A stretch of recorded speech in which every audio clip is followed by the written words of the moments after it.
Hello, welcome to Dog Food with Katherine Abel, the show about dogs that feeds the mind and spirit. Today I'm going to read y'all a story called The Shy One that I wrote. When they bring him out, Lonzo doesn't move a muscle. He looks at the dog he has chosen to invite into his life and quashes the slight rise of rage that's trying to make its way out onto his face, into his voice, and all over his muscles, all over his considerable body. When they hand him the leash, he takes it only to gently remove it from around Bruce's skeletal neck.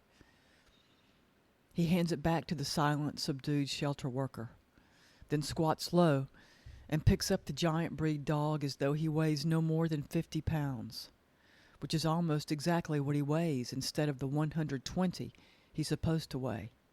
The weight his giant, strong-boned frame was meant to carry. Bruce does not protest, and though this is the first true loving gesture he has ever encountered, he recognizes it for precisely what it is, what it feels like, what he knows it is. Safe haven. All animals possess the innate gift of recognizing the presence of the divine. Lonzo has his eyes on the rearview mirror instead of on the road. But that's okay. They're at a stop sign with no traffic on any of the four corners. His new and only other family member takes up all the space on the back seat of the forest green Toyota 4Runner, despite the fact that he's literally a sack of fur-covered bones. His dark brown eyes are weary, unsure, and in his weakened physical state, all they want to do is close. This is the first time his body has touched a cushion, a soft, forgiving surface. He doesn't know what to make of it, but he likes that his elbows don't hurt. Lonzo carries him from the back seat to the newly added back deck that juts right up to the beige metal wall of his single-wide trailer. The 2-acre yard is fully fenced and gated, and completely surrounded by thousands of acres of wildlife refuge and conservation-managed lands.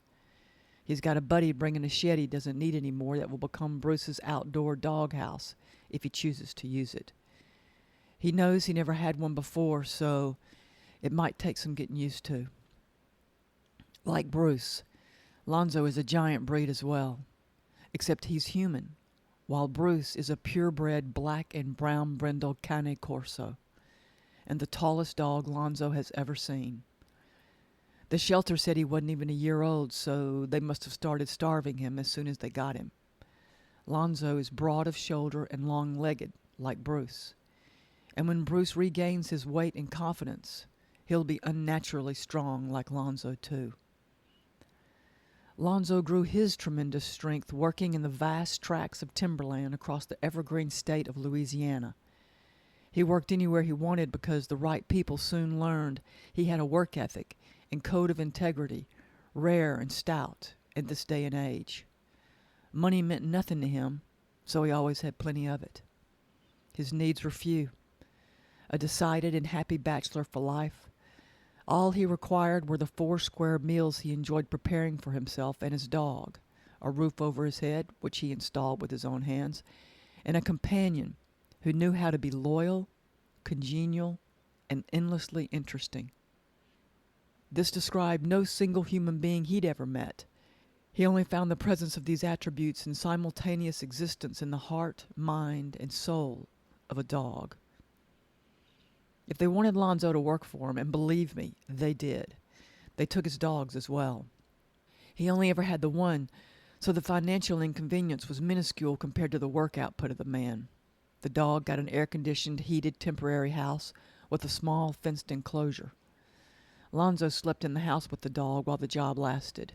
1 single bed for the man, 1 single bed for the dog. The various job site supervisors rapidly ascertained the wisdom and advantages of providing a comfortable existence for Lonzo's dog.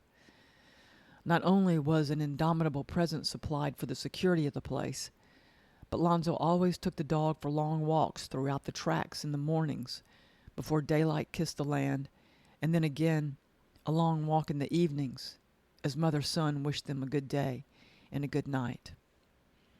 How much trouble and expense was avoided by the various companies due to Lonzo walking his ever-faithful giant breed dog would be hard to estimate, because not only were these walks money savers, they turned out to be lifesavers as well.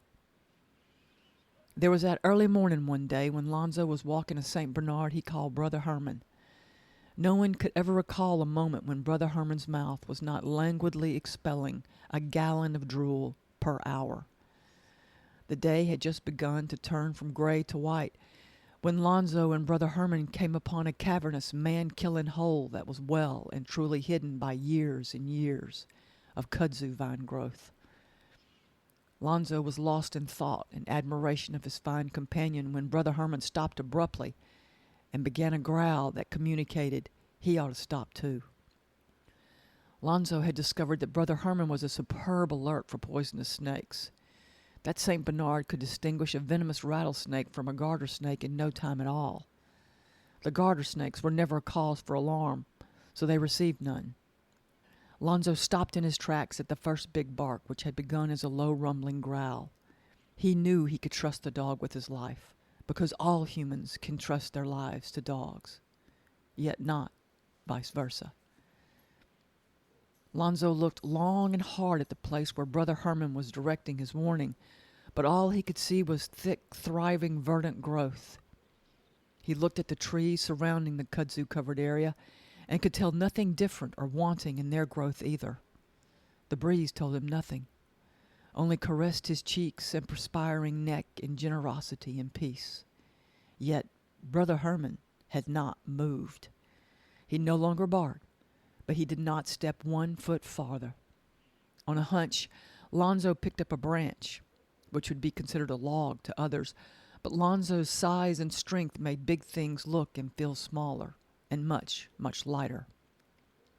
He threw the wood 4 feet in front of him into the kudzu mass and was shocked at its quick disappearance. Yet even more unsettling was the silence of the log never landing. Lonzo heard nothing hit the bottom of anything at a time of day when everything is heard and made clear. He backed up slowly 20 steps and willed his savior dog to him. When more workers arrived, Lonzo told them of their discovery and that care should be taken around that entire area. Big men on big equipment approached the area with skillful trepidation. All knew the reputation and surety of Lonzo's word and observations. It wasn't the first time one of his dogs had made a difference in the lives of many men and their families. As the kudzu was torn away, a cavernous opening was revealed that promised both mystery and peril to any who sought its depth. The hole was some 40 feet in diameter and is there to this day.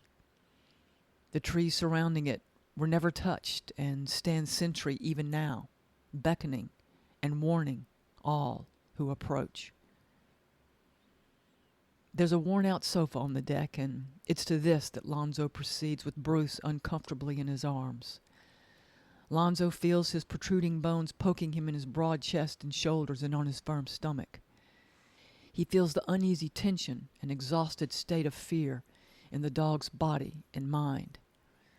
At the sofa, Lonzo turns slowly, and with Bruce still in his arms, he sits down without jostling the aching dog at all. Seated on the sofa, whose cushions have been softened through both age and use, he deliberately lets out a long, hushed sigh. He relaxes the muscles he does not need, and with care and a deep love he knows the dog craves, begins petting him on the flesh between the bones.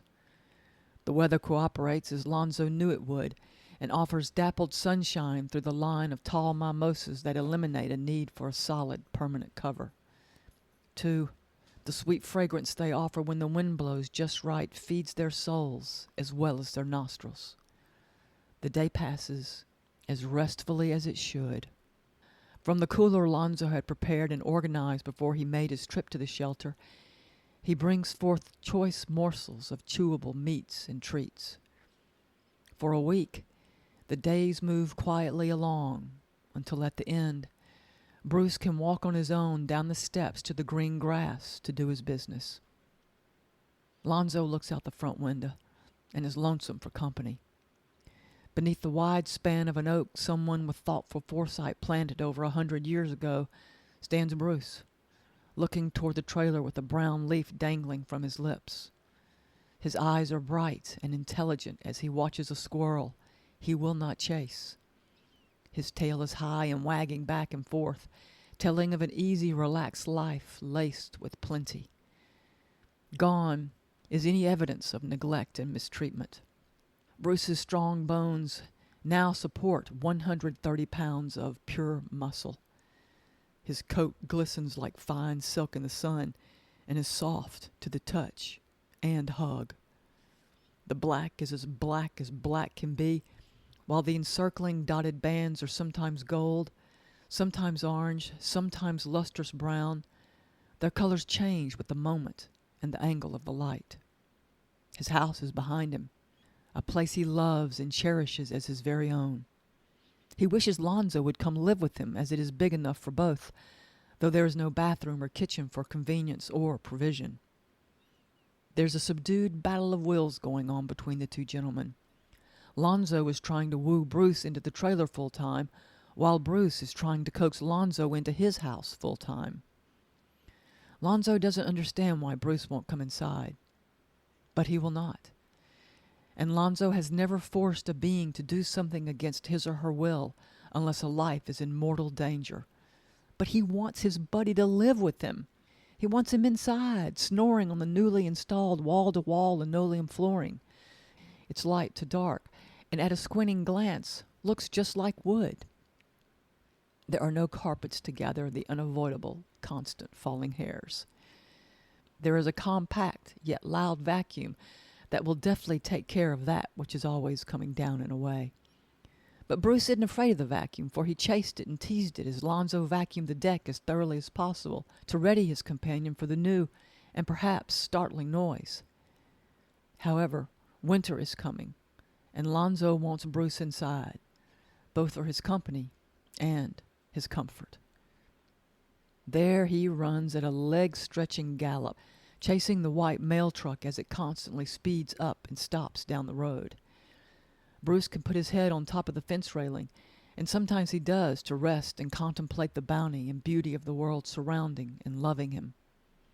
Across the dirt-gravelled road, he sees flat green meeting tall green. Sometimes he sees deer feeding and running away. One star-filled night he sat and watched their calmness all night, happy that Lonzo was beside him on a folding lounge chair. The deer acted as though they were alone, when in truth they almost were. For Lonzo and Bruce are much more connected to the animal world than the world they sometimes inhabit. Bruce likes Lonzo petting, hugging, and kissing him. He learned to appreciate and hold affection dear on that first day when he came and stayed on Lonzo's lap on the sofa all day while being fed dainty, delicious morsels. He'd never experienced such care, and had he not been in such a debilitated state, he would have run away as fast as he could. Lonzo has taught him that not all humans hurt dogs. Lonzo has acquired another worn-out sofa, which is directly facing the oversized recliner in which he promises himself he'll not fall asleep in tonight, yet he always does. The living room melts into the dining room, which melts into the open kitchen, so there's plenty of room for furniture if an individual so chooses. Lonzo does not so choose. He likes one giant recliner and then an old sofa which has never before had any animals on it for his giant breed dog. This is the first time a dog has declined to come live inside with him. Bruce has been with Lonzo a dream-filled 4 months. After the startling and prolonged cordial lap-holding feeding episode on the sofa on the back deck, Bruce decided he likes the man, but he knows what men do inside behind closed curtains and closed doors to other living beings. So the idea of stepping 1 foot inside is not only insane, it's atrocious. Though when he's on the back deck sleeping or watching hummingbirds and the back door is open and Lonzo goes in and out to get meat and vegetables for the grill and he can see inside, it doesn't frighten him. He has watched Lonzo for signs of fear and quaking, but he sees none. Most times, he's either humming, whistling, or throwing him a love-filled smile. He does love this human. What a guy. But he listens more closely than Lonzo would suspect when he loses sight of him behind the manufactured metal walls. Bruce has no such trouble going into the back seat of the Forerunner. Lonzo's vehicle is the only vehicle he actually remembers riding in, and he loved it from the first moment, though he was reluctant to show his favor. For Bruce is innately a very shy being, probably the shyest cane corso who ever lived. He looks Lonzo in his true blue eyes for the barest of moments, either tucking his head down or pretending their eyes never meet in the first place, this accomplished by merely looking away naturally to the trees, the yard, simply somewhere else altogether. When Lonzo's friend arrived to install the giant doghouse, Bruce exhibited none of the traits for which his breed is known and celebrated. He cowered on the sofa on the deck, his huge head low, his eyes just above the tattered arm, so that he could see, yet remain unseen. He's glad his human is so huge. It eases his mind to know that he can take care of himself and Bruce, who knows for a fact that he cannot take care of himself or defend himself. His fully replenished body has not an ounce of aggressive intent or territorial interest. He is one who likes to observe, think, play, and dream. He could not harm a kitten if he tried. He's proven this right now as Thunderball, aka TB, needs him with energetic constancy with his 12-week-old Burmese front claws. When TB is not terrorizing the mimosas, he's following Bruce around like a little brother follows around an awesome older brother. TB was no one's idea until he was. Lonzo was reaching his wits' end on how to draw inside his new companion. He stopped by the shelter to see if the manager had any ideas on drawing inside the shyest dog he'd ever met, when in walked a frazzled lady with a metal crate full of purebred Burmese kittens one of her tenants had thoughtfully left behind when she moved out. There were 6 in all perfect and all wild, but none as wild as TB, who was hanging from the top of the crate like the genuine Tarzan he proved to be. TB and Bruce are almost inseparable. They play together, or rather, TB plays all over Bruce as Bruce sleeps peacefully on, comforted by the spotty shiatsu massage TB gives him by pouncing, crawling, jumping, and sliding all over his huge body, with all the valleys and crevices one would expect in a vast virgin mountain range. Wherever Bruce goes, TB goes. Except when TB goes into the bowels of the trailer, there, Bruce dare not venture, even though TB tries to drag him in by his long, heavy tail. Lonzo is looking in the side mirror as he drives down a shaded, no-traffic country road. He knows all the roads in Louisiana that are quiet, that are serene, that are breathtakingly beautiful, that are isolated, and those like the one today that is straight and narrow and crunched between towering pines the Bennett family can't seem to let go of. The trees are old and thick of trunk, and the parcel Lonzo and his family are gliding through are pure money. He sees Bruce's big head and shoulders hanging out the window, his arms braced on the much scratched-up back door. He sees TB standing between his 2 front legs, his back and head resting on the comfortable fur and muscles of Bruce's massive chest. He nods his head and grins. Nothing gives him such delight, fills him with genuine joy, as spending time with the remarkable animals who find their way into his life. How will he get Bruce inside? He still hadn't figured it out. Then, when he sees a 20-count or more herd of deer cross the road not far in front of them, and sees how they leap gracefully through an opening just large enough for them to enter, one by exquisitely graceful one, he gets an idea he should have thought of before. No matter. Time is always perfect, and always on time. From their perch on the deliberately naked deck, Bruce is sitting at concerned attention, and TB is mirroring his brother, but on the wide handrail so that he can watch the focus of Bruce's concern. Yes, he knows Bruce is nervous and scared, but that's his state of being whenever something new or off schedule happens on the small property. Bruce became agitated when Lonzo moved the barbecue pit 4 feet to the left. It took 4 days of blinking consternation to fully digest the alarming fact, and then sanity returned, but only because of the T-bone steak Lonzo fed him from its new and completely safe station. As long as it still works, he thought to himself as he ate the delicious fare that seemed to appear whenever he wished it would. But what he's seeing right now, he does not like one bit. He watches with TB as Lonzo lifts the door of his house right off the hinges with almost no effort. He also doesn't like that Lonzo proceeds to carry it one-armed across the yard, coming right at them. Bruce's wide, shocked eyes are glued to the gaping hole in the front of his house. He knows his life has been forever changed because he can never return to his beloved home. Not now. Not now that the peace, the blessed sameness, has been forever destroyed. TB feels his big brother's stress, so jumps down and proceeds to rub himself tail high and friendly all over Bruce's trembling body. Lonzo does not look at his best big guy as he heads across the yard toward the deck. The wind chills his uncovered ears. He knows that if he even glances at Bruce, he will cave and return the door to its original place. With extraordinary willpower, he ignores the shocked, pleading gaze Bruce is attempting to forever paste onto his brain. He resolutely finishes what he deems as a last-ditch effort to teach the big guy the thorough meaning of family.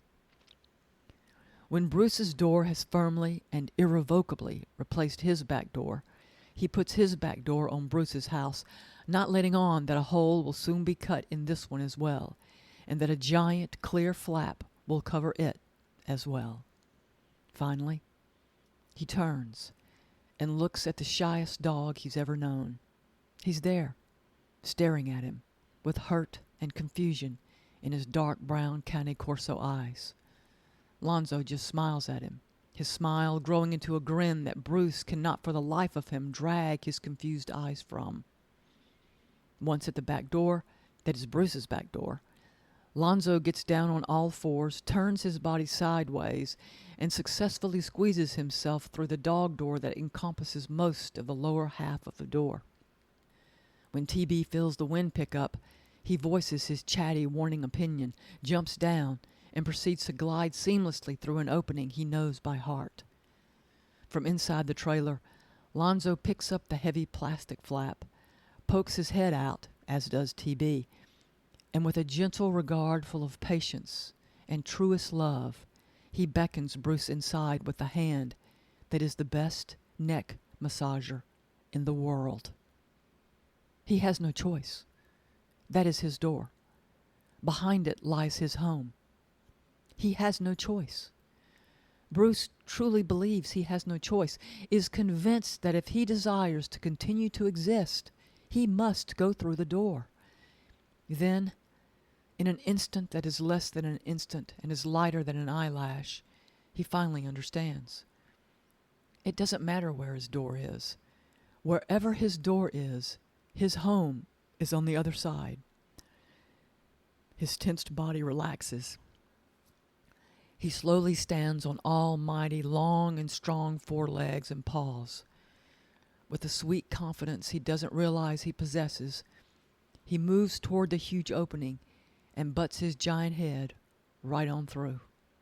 His surprise is complete, his relaxation even more, when Lonzo bends down to pick him up and carry him to his favorite sofa. There they sit, for what seems like days, as Lonzo hand feeds him delicious dainty morsels, one after the other, until his precious family member falls into a solid slumber that will convincingly last for hours. When Bruce awakens, he's on the tattered sofa almost by himself. Yet just 3 feet away in open-mouthed sleep is his Lonzo, in a chair big enough for 2 giants.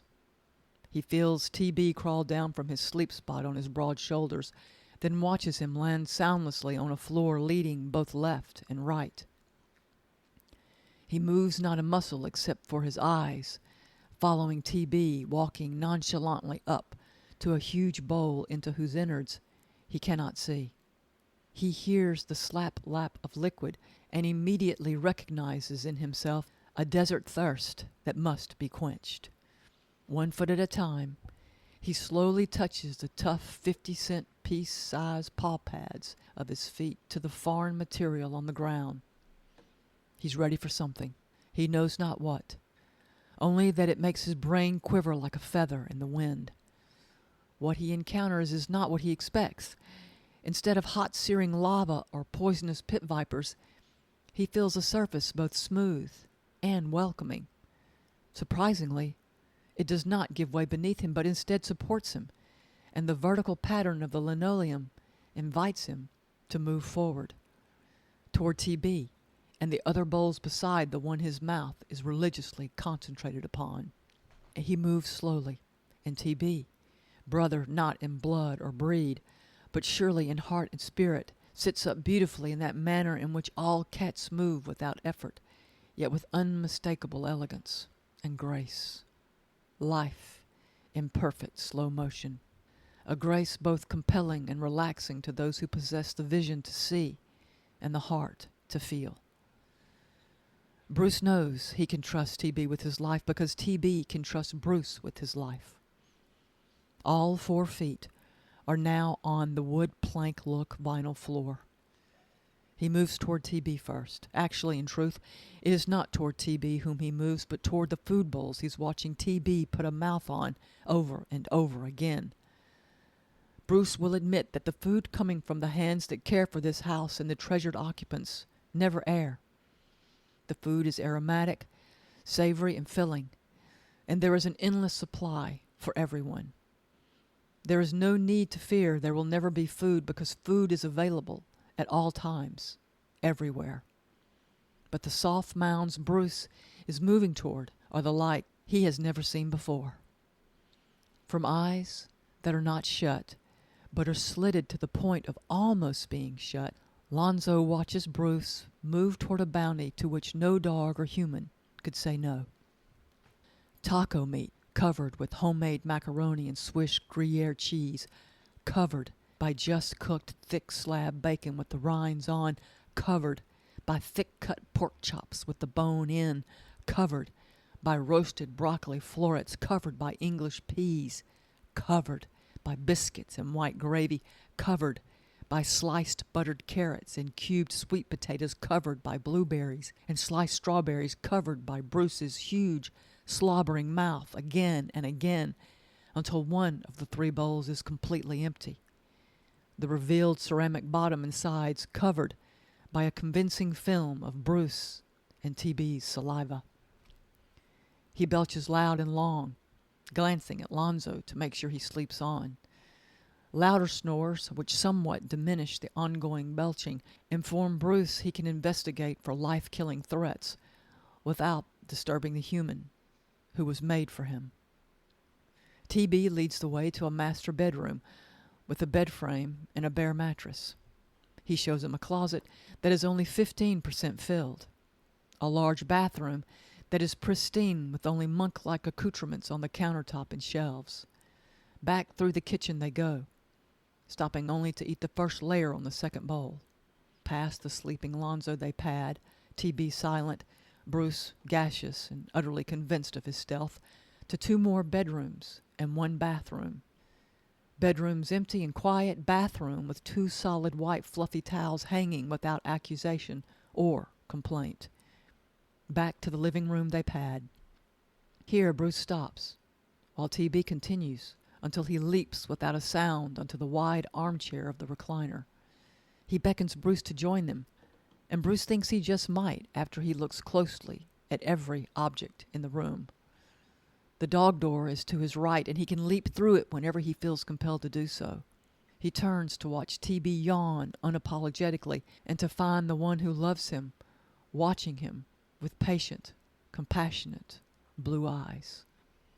There are 2 sofas, one to remind him of the comfort he knows here, and one to tell him how much he is cherished. There is a large black rectangle on the wall behind him beside the working fireplace. There is a table with a lamp on it beside the recliner where Lonzo waits. What there is an absence of is turmoil, of hatred, of yelling, hitting, kicking, and chains. What there is a surplus of is peace, quiet, tranquility, unfettered abundance, gentleness, and protection. Bruce moves forward, not to the two sofas that are for his ease and delight, but to the giant lap of the giant man who is surely the shyest being he has ever met.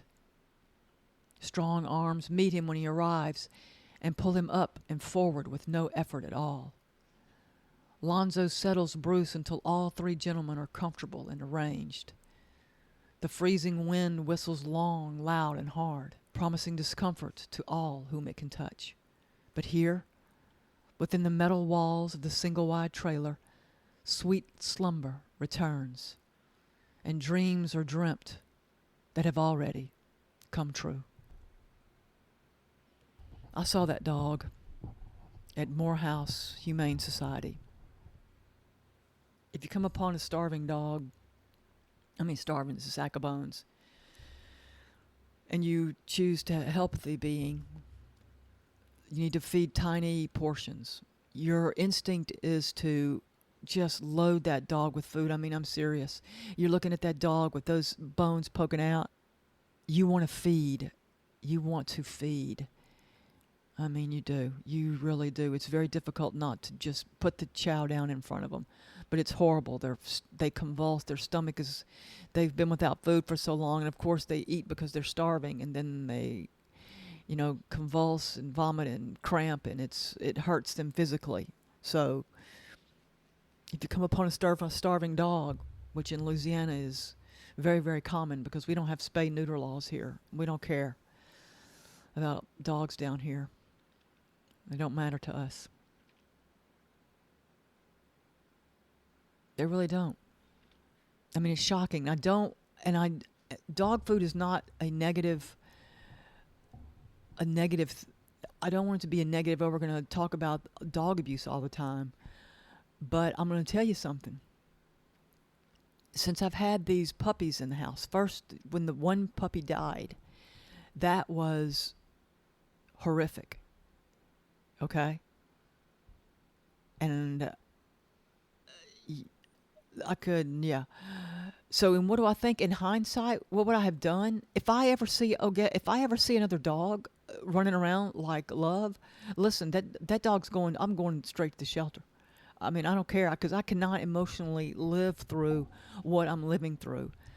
Because now the puppies are, and listen, they're gorgeous.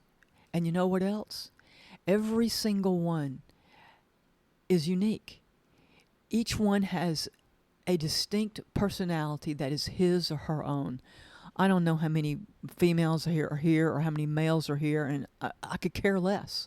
Who cares? They're healthy and thriving, and they're a mess. On 2 nights, they have somehow gotten out of the enclosure, and I've had the treat of waking up. The first time wasn't so bad because they were young and kind of still nursing. So there was not a lot of waste on the floor. However, last night, when I woke up this morning, there was a bounty of filth, and the puppies were all over the living room. And I would like to suggest if people ever run out of concrete or want to make bricks, I would suggest looking into puppy caca doo-doo, because it is brick-like once it hardens, and it is as difficult to remove as mortar from a porcelain tile. That's how hard. I was straight away going, what is the deal? And I put a paper towel on top. I'm thinking I got it moistened. It's going to take 2 seconds. No. It was a true labor. And hey, guess what else? Which is another, I don't know what to say. She's sick and tired of them.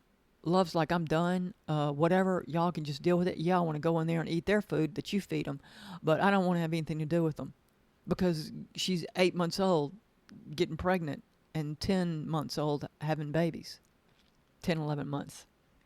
So she's sick and tired of them. And she wants to go run and play, but she's got her mammy nannies hanging. And I'm so tempted to take her to walk, but she's, what if she blisters or, it irritates her? So she's at that. I'm glad I have a big old yard, I'll tell you that much. But today I am, this is not going to be very long because I'm mad. And I am not going to be mad. I'm not going to be mad. I called the shelter to see about what do you do, because, they've got dogs, puppies coming in there dumping. It's insane. This is a Ouachita Parish Animal Shelter. And I called, and she's not nursing anymore. And I said, what do I do? What were they, 3.5 weeks old? That's when I started feeding them. And I said, what do I do? And they gave me some tips. I told them I'm bringing them in because I've contacted rescues who have been completely silent. That's the situation here now. Nobody has any room for anything, so they're going to go to the shelter. Of course, they asked me, what kind of dogs are they? And I said they're lab mixes. They're all jet black. And the guy flat out told me, he said, those dogs don't get adopted. They don't get adopted. And I said, well, what do you suggest that I do? And he said, well, you should have taken care of it when you picked her up. And I'm like, what do you mean? He said, you should have gotten her spayed. So I figured out that when I got her, she was already almost 3 weeks pregnant. And at that point in time, the puppy fetuses had facial features and spinal cords.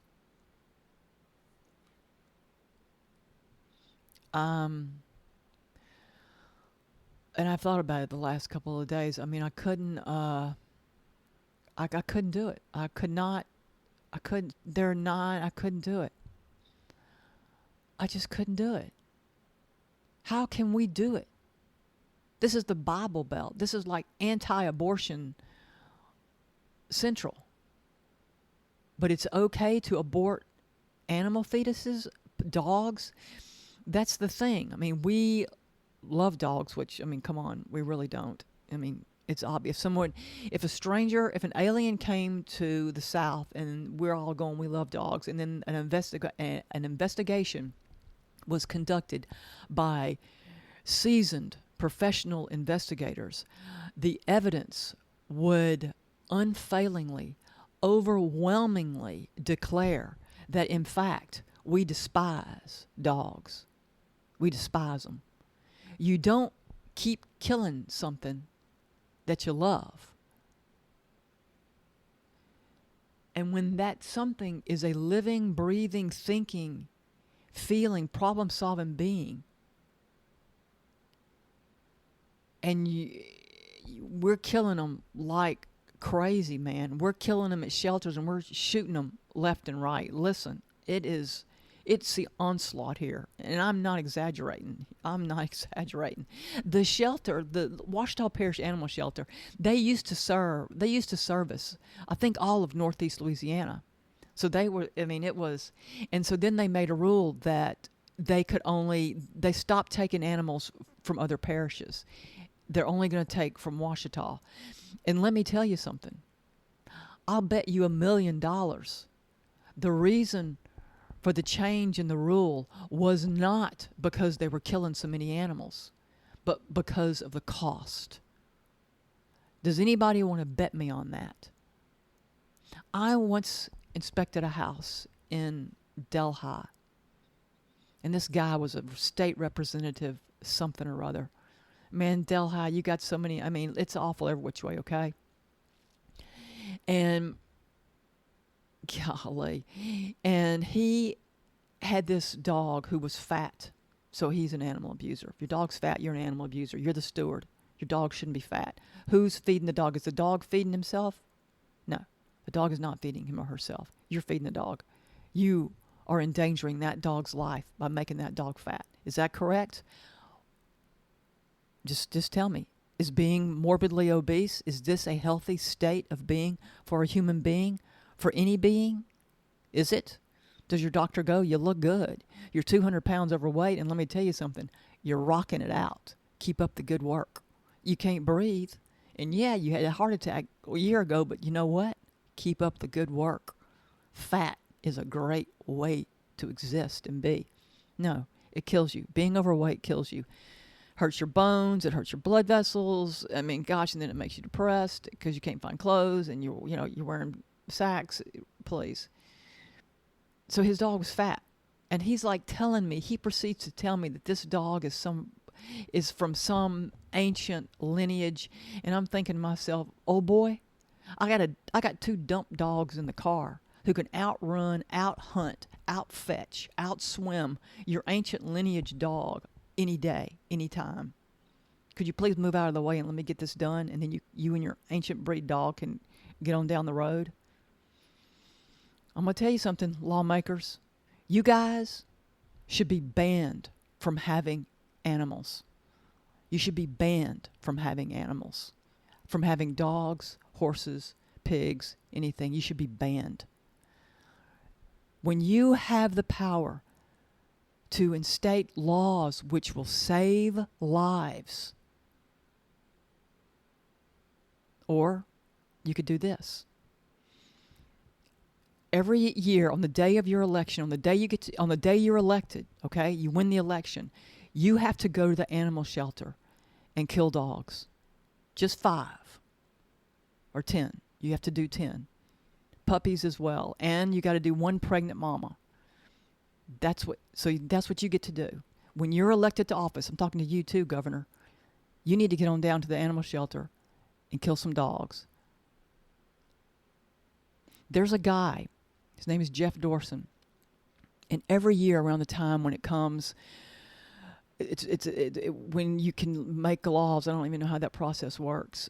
He goes at it, man. He goes at it. He's lobbying, trying to get the spay-neuter law in, and every single year, our representatives, our government says no. We are not going to have spay-neuter. We're not doing it. Because we're all in with the pet overpopulation. We don't have a problem killing them left and right. We ain't got a problem with it. We are not going to spay neuter. We're not going to do it. We refuse. I feel like I should apologize for this podcast, but I'm not going to.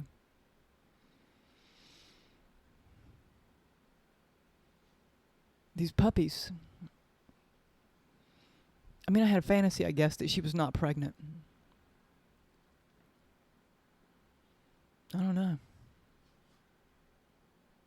And I mean, she's a nervous wreck. She's a puppy. So what? I mean, well, I take her for a ride in the car. What? She's got to get out. Got to get a breather. There's no excuse for this. So 2 vets, not the actual veterinarians, but their office personnel, told me to abort the fetuses. The shelter, like nothing to it. You need to go rake the leaves. Yeah, you need to go abort those fetuses. 9. I would have killed 9 lives. And I know them now. There's one little girl, she doesn't like being alone. You got to pick her up and pet her more than any of the others. There's one little boy. He's rough as all get out. He's always beating up on everybody else. You got to get in there and break him up. That's right, because I have become Mama Love. Because Love is going, I'm out of it. She'll watch me, and I'll ask her, do you want to come in? And she's like, no. Why do I want to come in? I'm watching you. I'm good.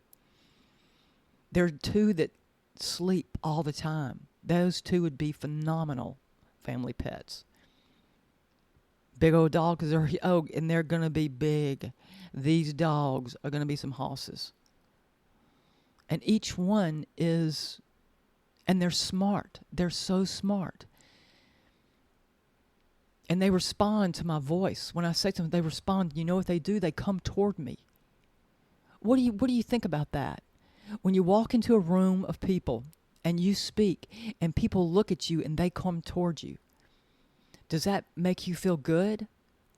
Or does that make you feel, how does that make you feel? It makes you feel good. And it's very humbling as well. But guess what else it is? It's flat out exhausting. I mean, I'm scraping concrete puppy poop off the floor this morning at 5 a.m. and believe me, I would have rather been doing something else.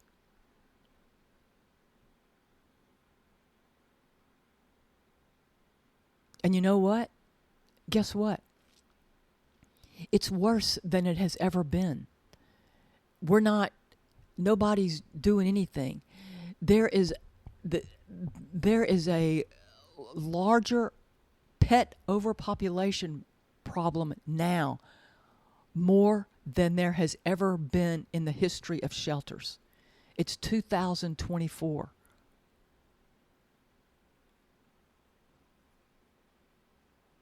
Yeah, I don't know. And spaying and neutering doesn't harm the animal. All of my animals are spayed and neutered, and they are healthy. I mean, they get a ton of, they get a ton of exercise. I tell you all about it. They get a ton of exercise. They have proper appetites, proper digestive systems. They're happy. They're normal. Spaying and neutering doesn't do anything but save dogs in the South. Okay, that's what it does. It just saves dogs. We love animals. We love dogs. We're bald-faced liars, is what we are.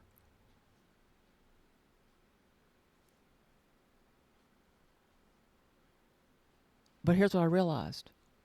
I'm not going to do this again. I'm not going to get on my high horse. If I get mad like this, I'm just going to chill. But I'm doing these podcasts every 2 weeks, so the 2-week point came up, and here I am. I got to do it because I figured out how can I, and this is what can I do, because I can't step back because dogs mean so much to me, and what they have brought into my life, what they give me every day.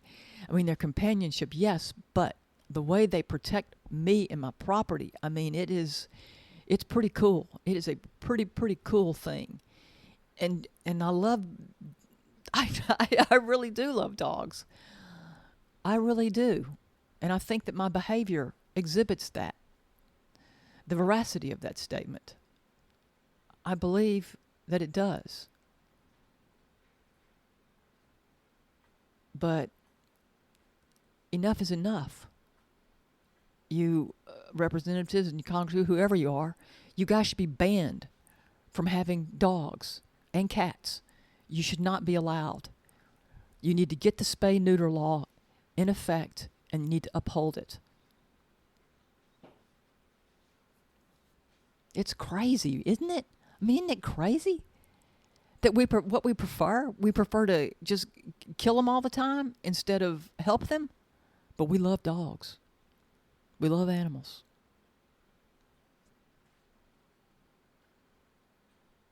And I'll tell you something. Those puppies being jet black, that's going to save their lives, because they're going to the high kill shelter. And they've got rescues. Those high kill shelters in Louisiana, they got rescues. The rescues hit the shelters before they will hit will help a civilian, because they know, right? And so those puppies being jet black, they're going to get out of there before the brown and white ones, before the tan ones. That's right. Their being jet black saved their lives. And they're going to be some big old dogs. I mean, I'm serious. They're going to be big, like 70 pounds. Smart. They're already smart, boy.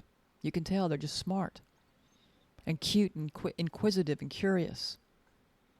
And some of them are going to be, they're going to have coats like Love. They're going to have those tight, short coats. And then some of them are going to be fluffy. Going to be kind of long-haired like German Shepherds. Who knows what she mated with? There might have been several dogs. There's no telling.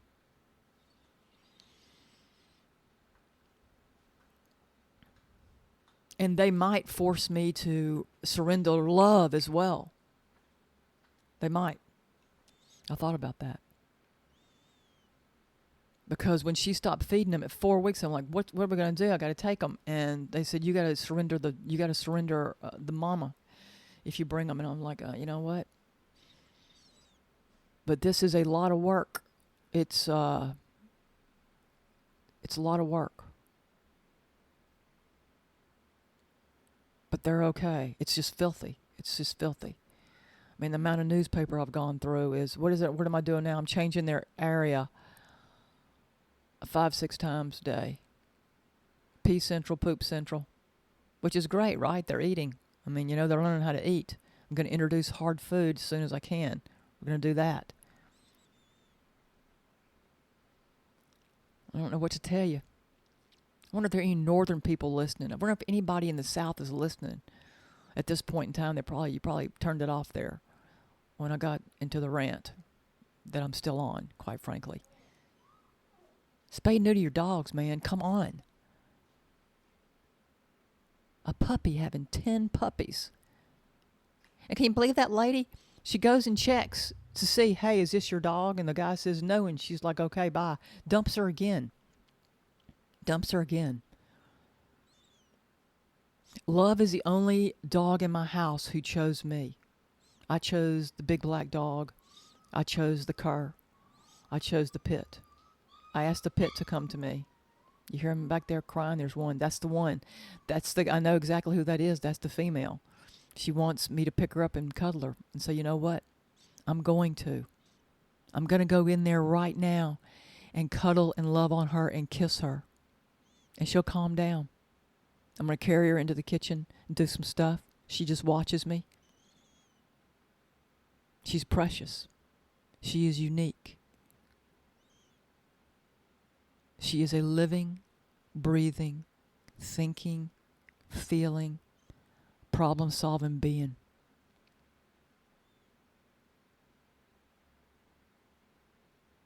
This has been Dog Food with Katherine Abel. Thank y'all for listening.